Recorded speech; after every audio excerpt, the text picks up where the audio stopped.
বক্তব্য দেবে।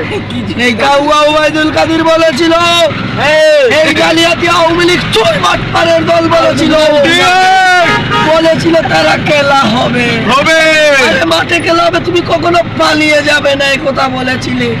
বাটপার তুমি আজ কেন পালালে?